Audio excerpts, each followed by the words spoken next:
I still remember the moment, as if it happened only yesterday. I called my son David to ask about the wedding date. Instead of hearing his voice, I saw Olivia standing there in my living room. Her lips curved into a thin smile. She said, with a calm cruelty, "We already got married yesterday. We only invited special people. If you're watching this video, please like and subscribe to the channel and tell me in the comments where you're listening to my story of revenge from. I want to know how far it has reached." Her words pierced me like a shard of glass. For 3 years, I had paid their rent, bought every chair and table in their apartment, stocked their shelves with groceries, and yet I was not a special person. My throat closed as I whispered Olivia, "What did you just say?" She leaned back on the sofa I had bought for them and repeated with a sharper edge, "I said we already got married. It was only for special people." David finally spoke, his eyes fixed on the floor. He mumbled, "Mom, it was just a small ceremony. Only us and 2 witnesses. It was nothing personal. Nothing personal." The phrase slammed against my chest. I looked at my son, the boy I had carried through storms, the boy whose college tuition I had worked double shifts to pay. And now he avoided my gaze as if I were a stranger. In my bedroom closet hung the pale pink dress I had chosen for the wedding. I touched its fabric with trembling hands. I said softly to myself, this dress was meant for joy, but now it carries only humiliation. Next to it sat the polished shoes I would never wear, and the envelope, with $1,000 I had saved as their gift. I stepped back into the living room, my eyes drawn to the sofa where Olivia stretched comfortably. She looked at me as if daring me to protest. For a moment, I almost begged, almost pleaded to be included. But something inside me snapped. I said, in a quiet but steady voice I see now, "I was good enough to pay your rent. I was good enough to buy your groceries. But I was never good enough to be invited." Olivia smirked, brushing imaginary dust off her skirt. She replied, "We thought it would be simpler this way. Less drama. Less drama." The words echoed in my ears as my pulse thundered. I had canceled doctor appointments to save money for them. I had eaten beans and rice while sending Olivia $800 for her dress. And now they stood before me, rewriting my worth as if my sacrifices meant nothing.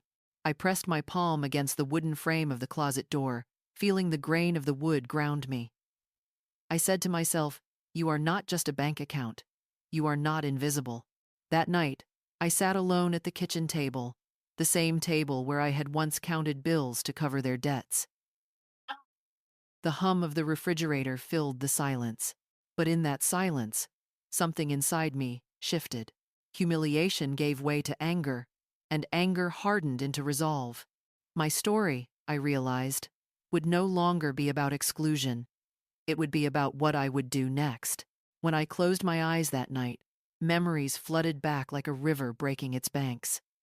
I saw myself 20 years younger, standing behind the counter of the small-town library where I worked. The smell of old paper clung to my clothes. My hands were dry from shelving books, but I smiled because every paycheck meant David could have what I never had. I remember a winter evening when David was 16. The wind rattled the windows of our little house. He came into the kitchen with a worried look and said, "Mom, the school trip to Washington costs $300. I know we cannot afford it." I stirred the pot of beans on the stove, pretending not to show the pain in my chest. I told him, "Let me worry about that. You focus on your grades." That night, I went to the library director and asked for extra hours. He raised his eyebrows and said, "Helen, you already close the library 3 nights a week. Can you manage more?" I replied firmly, "I have to. My boy deserves this chance." Weeks later, David returned from Washington with a smile wider than I had seen in years. He hugged me and said, "Mom, thank you. I will never forget this." My tired bones melted in that moment. I believed my sacrifice had meaning. I remember another night when the rent was overdue. The landlord knocked on the door, tapping his clipboard. "Mrs. Parker," he said, "you are 2 weeks late. If this continues, I will have to ask you to leave." David stood behind me, his shoulders tense. He whispered, "Mom, I can quit school and get a job at the gas station." I turned to him quickly. "No, David. Your only job is to finish school. I will find a way." That week, I pawned my wedding ring. The gold band Robert had slipped onto my finger decades earlier. The pawnbroker waited and said, "I can give you 150. I forced a smile and nodded. That money covered the rent. My finger felt bare, but my son had a roof over his head. There were lighter moments, too. Summer evenings when David and I ate ice cream cones on the front steps. He laughed and said, "Mom, you are the best." I believed it then. His laughter was my reward.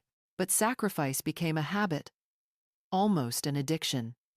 Each bill, each request, each crisis I answered with my own needs pushed aside. Groceries for him, secondhand shoes for me, his college textbooks new and shining, while I mended my work dress again and again with trembling hands. I once told him during a quiet dinner, "David, all I want is for you to build a life where you never struggle the way I did." He nodded, chewing his food, and said, "I promise, Mom, I will make you proud."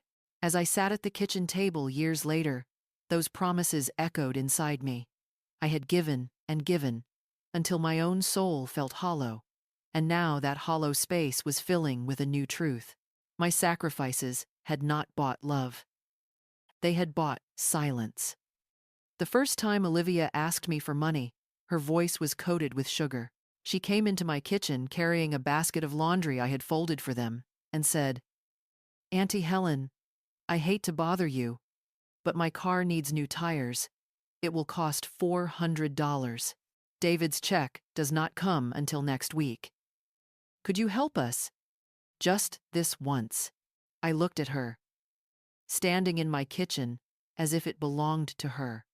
The smell of laundry soap clung to her blouse.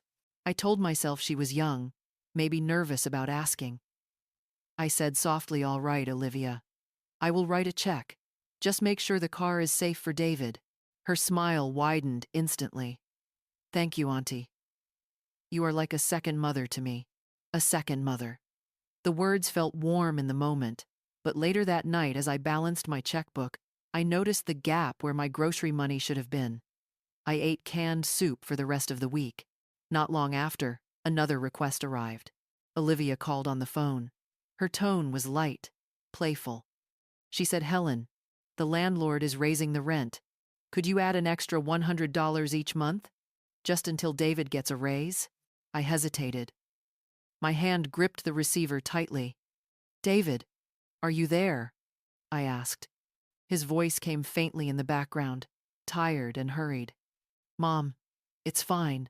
Olivia has it under control." Under control. That phrase sank into my chest like a stone. Slowly, Olivia became the voice I always heard. David stopped asking me directly. Instead, Olivia appeared with carefully chosen words, each one polished to sound like gratitude. One afternoon, she placed a glossy bridal magazine on my kitchen table. The cover sparkled with lace and diamonds. She tapped a page showing a beaded gown. "Auntie Helen, isn't this beautiful? It costs $800. I could look like a queen walking down the aisle, but we just don't have enough." I stared at her. The sunlight from the window lit up the magazine, the white dress glowing like a promise. I thought of my own wedding years ago, how Robert had slipped a simple gold band on my finger. No beading, no sparkle, just love. I asked quietly, "Olivia, why not choose something simpler?" She tilted her head and said, "Everyone will be watching. David deserves a bride who looks perfect. Don't you want that for your son?" My heart twisted. She had turned the question back on me, making refusal sound like neglect. So I handed her the money. Later, when I looked into my bank book, the numbers told a story I didn't want to face. Month after month, Olivia's requests grew. New furniture, unexpected bills, a sudden medical emergency. Each time she used the same phrases. You are like family. You are our rock. We don't know what we would do without you. I repeated those lines to myself in the quiet of my bedroom. I wanted to believe them. But as the months passed, a seed of doubt began to grow. Their gratitude was always followed by another request. Their thanks lasted only as long as the ink on my checks. One evening, as I cleared their empty plates after dinner, Olivia leaned against the doorway and said, Helen, you are amazing. You have given us everything. Someday, it will all come back to you. Her eyes glittered, but not with love. I saw calculation in them, sharp and cold. At that moment, I realized the truth I had been avoiding. I was no longer a mother. I was an open wallet. The morning of the wedding should have been filled with joy. Instead, my closet was heavy with silence. The pale pink dress I had chosen hung untouched, the tag still pinned inside. I had polished my shoes until they gleamed, placed them neatly by the door, and set aside an envelope with $1,000 as a gift. Every detail was ready, but the invitation never arrived. When I called to ask, Olivia's voice cut like glass. She said, We already got married yesterday. We only invited special people. Special people. I stood in the hallway gripping the phone until my knuckles turned white. I whispered Olivia, I have supported you both for years. How could you not tell me? Her reply was smooth, rehearsed. Auntie Helen, it was very intimate. Just us and our closest. You understand, don't you? David finally spoke faintly in the background. Mom, please don't make this harder. It was just easier this way. Easier. Easier for them to erase me from the most important day of my son's life. That night, I opened my closet and touched the dress. The fabric felt cool beneath my fingers. I whispered to myself, this cloth was meant to carry joy. But now, it carries shame. The next day, I scrolled through social media and saw what they had tried to hide. Olivia, in her white gown, smiling as champagne glasses clinked around her. Her parents stood proudly beside her, her siblings laughing in the background. I studied the photographs, my chest tight, realizing every seat was filled except mine. The worst part was the dress, the one she wore. I had given her $800 last month for what she called personal expenses. Now, I saw where it had gone. I had unknowingly financed the gown that marked my exclusion. I remember sitting at my kitchen table, the hum of the refrigerator filling the silence. I pressed my palms against the wood and said out loud, Helen, you are invisible. You paid for the feast, but you were not even given a chair. A knock on the door startled me. It was my sister Diana, who had driven from Chicago, expecting to attend a wedding. She stepped inside, carrying a small gift wrapped in silver paper. Her eyes searched the empty house. Where is everyone? Helen, I told her in a trembling voice they were married yesterday. I was not invited. She gasped, covering her mouth. My God! After everything you've done for them, I could not answer. Tears spilled silently as I pushed the untouched gift toward her. Take it back, Diana. There is no wedding here. The room felt colder than winter. The pink dress still hung in the closet, its empty sleeves like arms that could never embrace me. And in that heavy silence, humiliation burned deeper than grief. That was the day I realized I had not only lost respect in their eyes, I had given it away, dollar by dollar, until there was nothing left. That night, after Diana left, I sat alone at the kitchen table.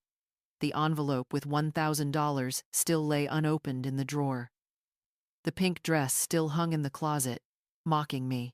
I felt as if the walls of my house were closing in. The humiliation was so sharp it kept me awake until dawn.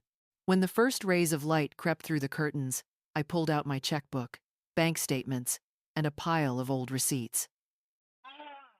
My hands trembled as I spread them across the table. I whispered to myself, Helen, see exactly what you have given away. Count every penny. I wrote carefully in a notebook. Rent at $500 each month for 3 years. That alone was $18,000. Food and groceries, $200 each month. Another $7,200. Furniture for their apartment, $1,200. Olivia's so-called emergencies, like the medical bill of $800 and the car loan of $2,500. The air conditioner repair, $600. Birthday gifts, Christmas gifts, anniversaries. At least $3,000. I added the numbers again and again, hoping I was wrong, but the total remained the same. $33,400. I stared at the sum until the ink blurred through my tears. That was Robert's inheritance. The money he had left for me to live my final years in peace. That was my pension, the savings I had gathered coin by coin after decades at the library. I pressed my forehead to the cool wood of the table. My voice came out in a whisper, this is the price of your foolish love, Helen. Images flashed before me. Olivia's bright smile as she took the check for her gown. David's silence as he let her speak for him. The photographs of their wedding, where I was invisible. Each memory cut deeper than the last. But something else rose inside me. Anger. Not wild anger, but cold, steady anger that hardened my spine. I looked into the hallway mirror. The tired face staring back at me was lined with wrinkles, but the eyes burned with something unfamiliar.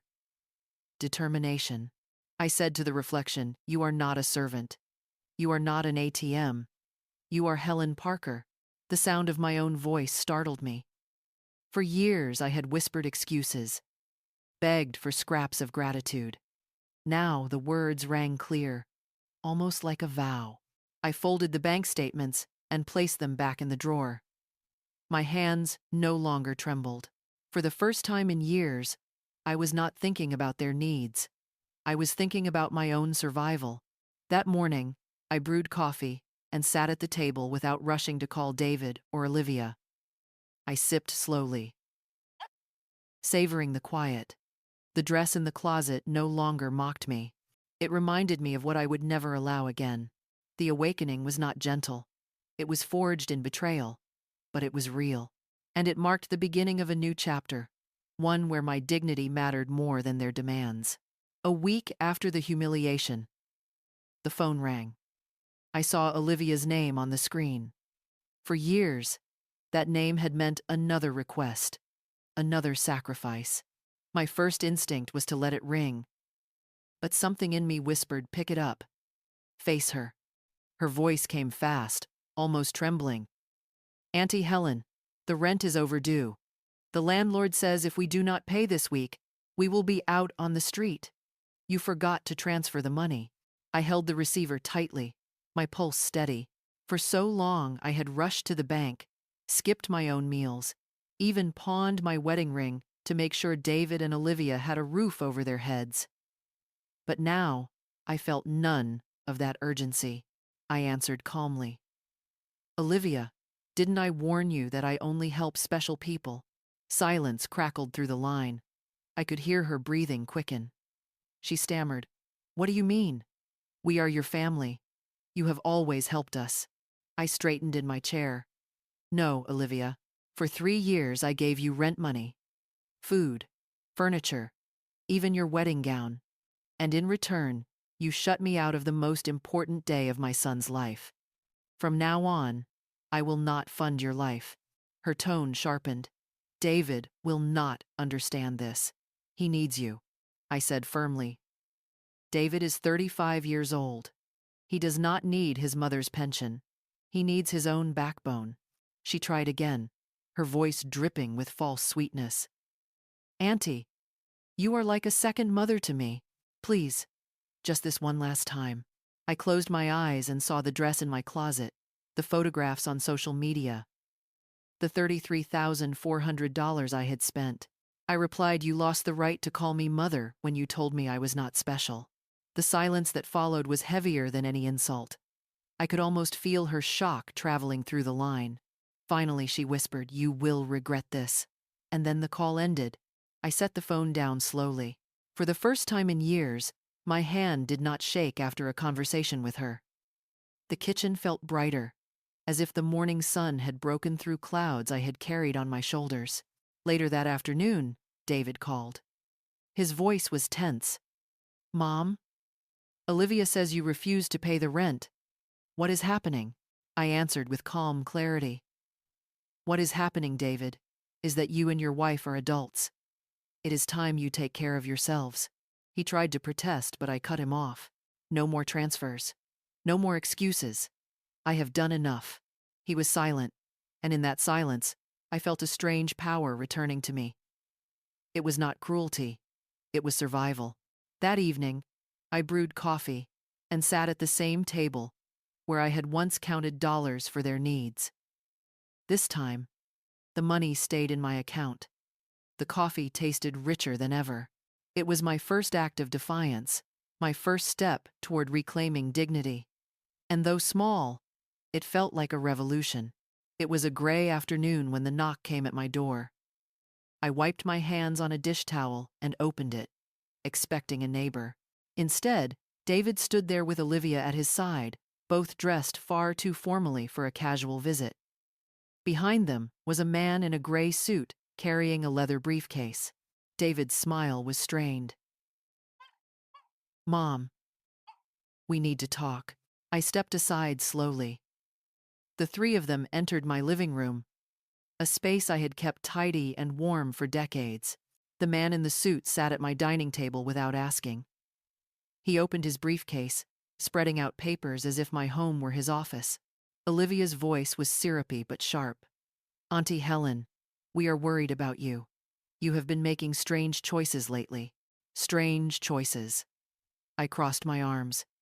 "You mean refusing to keep paying your rent?" David sighed heavily. "Mom, please. This is not about money. It is about your well-being." The lawyer cleared his throat. "Mrs. Parker, I am Mr. Fisher, a family attorney. Your children have expressed concern that you may no longer be fully capable of managing your finances." My stomach turned. I looked from David to Olivia, searching their faces for shame. "I found none," I said firmly. "I have managed my finances for over 40 years. I raised a son alone, paid off a house, worked until retirement, and now, you tell me, I am incompetent." Olivia leaned forward, her manicured hands folded neatly. "We only want to help. If you sign these papers, David can take care of everything. Your bills, your bank accounts, your savings. You will not have to worry anymore." I glanced at the papers. The words, "power of attorney," glared at me. I asked David softly why. "Why would you do this to me?" He avoided my eyes. "It is just temporary, Mom. Until you are less confused." Confused. My chest burned. I reached for the papers, and for a moment, Olivia's eyes lit up as if victory was near. Instead, I tore them straight down the middle. The rip echoed through the room louder than any shout. I threw the pieces into the trash. I said clearly, I am not confused. I am not incompetent. What I am is finished with being used. Olivia's mask slipped for an instant, anger flashing in her eyes. She hissed, "You cannot do this to us. We have obligations."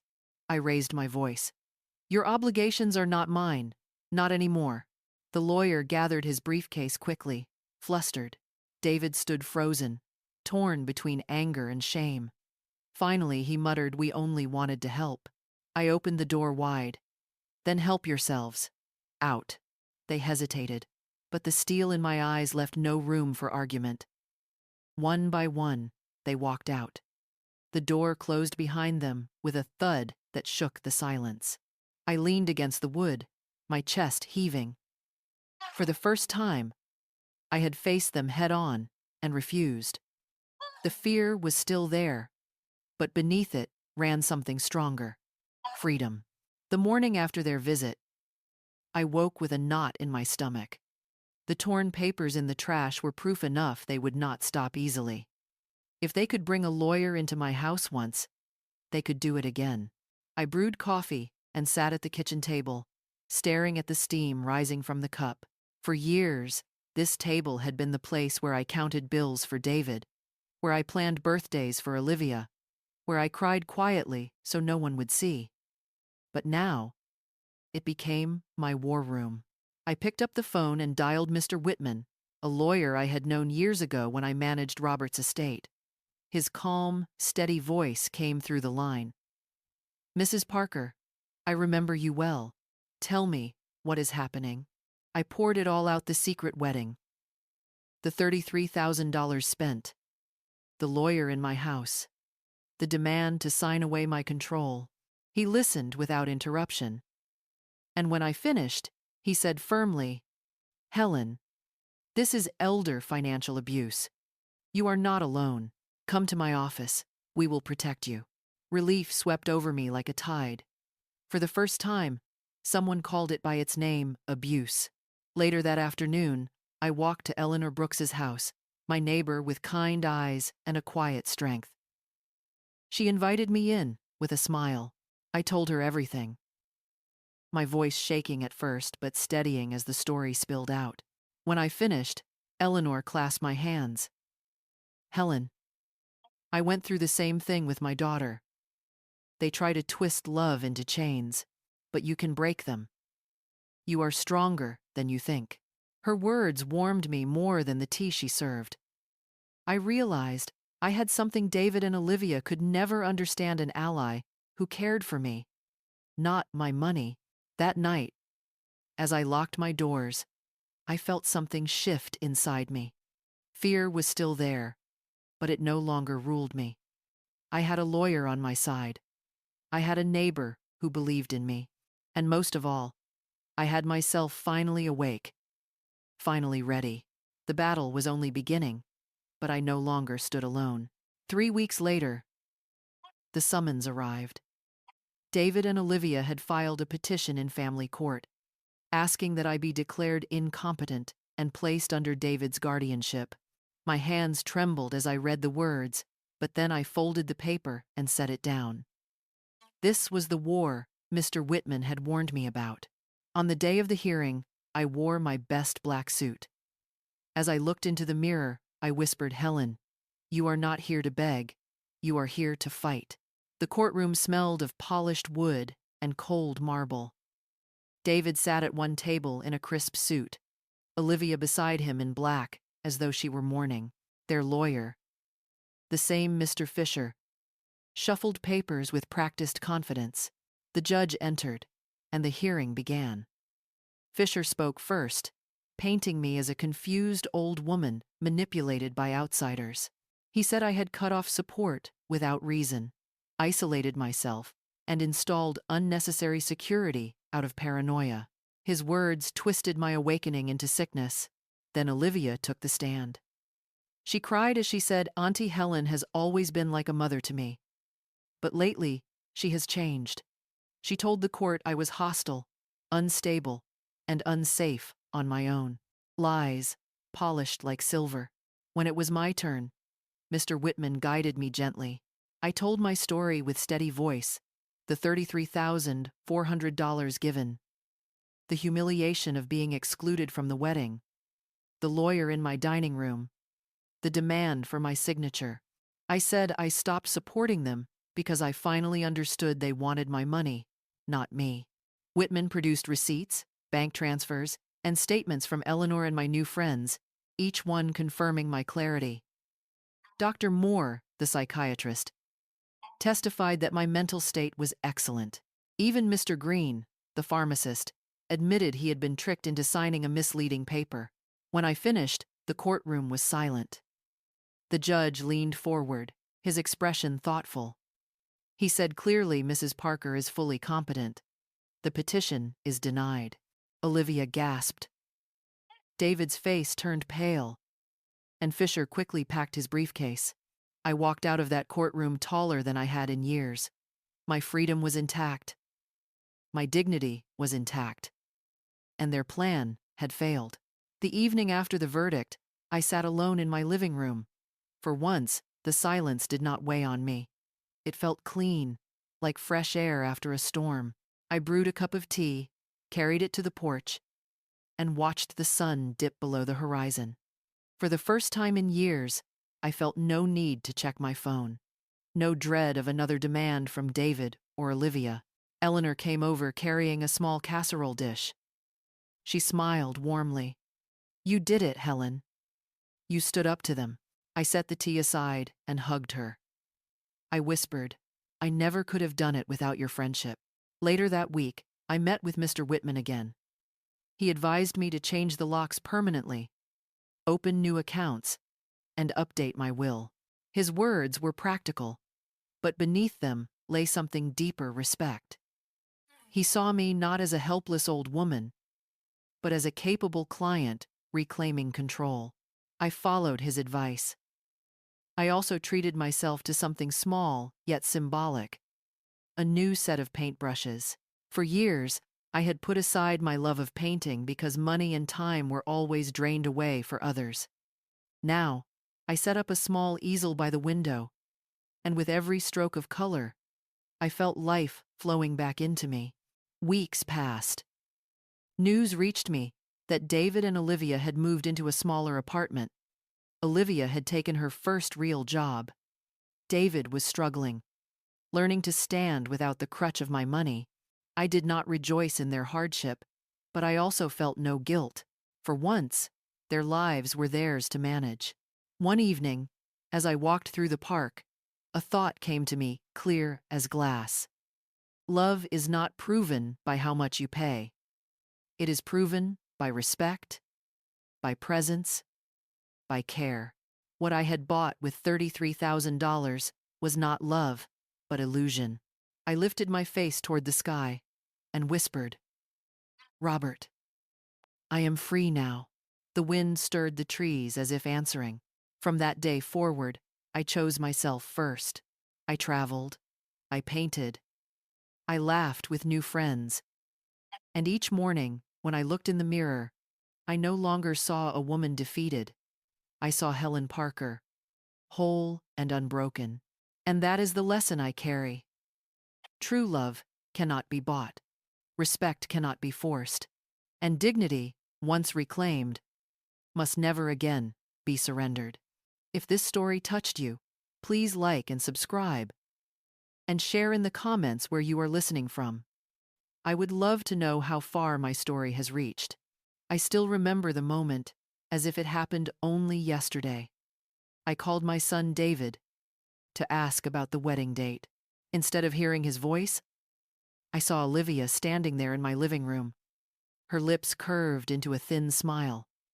She said, with a calm cruelty, "We already got married yesterday. We only invited special people." If you're watching this video, please like and subscribe to the channel and tell me in the comments where you're listening to my story of revenge from. I want to know how far it has reached. Her words pierced me like a shard of glass. For 3 years, I had paid their rent, bought every chair and table in their apartment, stocked their shelves with groceries, and yet I was not a special person. My throat closed as I whispered Olivia, "What did you just say?" She leaned back on the sofa I had bought for them and repeated with a sharper edge, "I said we already got married. It was only for special people." David finally spoke, his eyes fixed on the floor. He mumbled, "Mom, it was just a small ceremony. Only us and 2 witnesses. It was nothing personal. Nothing personal." The phrase slammed against my chest. I looked at my son, the boy I had carried through storms, the boy whose college tuition I had worked double shifts to pay. And now he avoided my gaze as if I were a stranger. In my bedroom closet hung the pale pink dress I had chosen for the wedding. I touched its fabric with trembling hands. I said softly to myself, this dress was meant for joy, but now it carries only humiliation. Next to it sat the polished shoes I would never wear, and the envelope with $1,000 I had saved as their gift. I stepped back into the living room, my eyes drawn to the sofa where Olivia stretched comfortably. She looked at me, as if daring me to protest. For a moment, I almost begged, almost pleaded to be included. But something inside me snapped. I said, in a quiet but steady voice I see now, I was good enough to pay your rent. I was good enough to buy your groceries. But I was never good enough to be invited. Olivia smirked, brushing imaginary dust off her skirt. She replied, "We thought it would be simpler this way. Less drama. Less drama." The words echoed in my ears as my pulse thundered. I had canceled doctor appointments to save money for them. I had eaten beans and rice while sending Olivia $800 for her dress, and now they stood before me, rewriting my worth as if my sacrifices meant nothing. I pressed my palm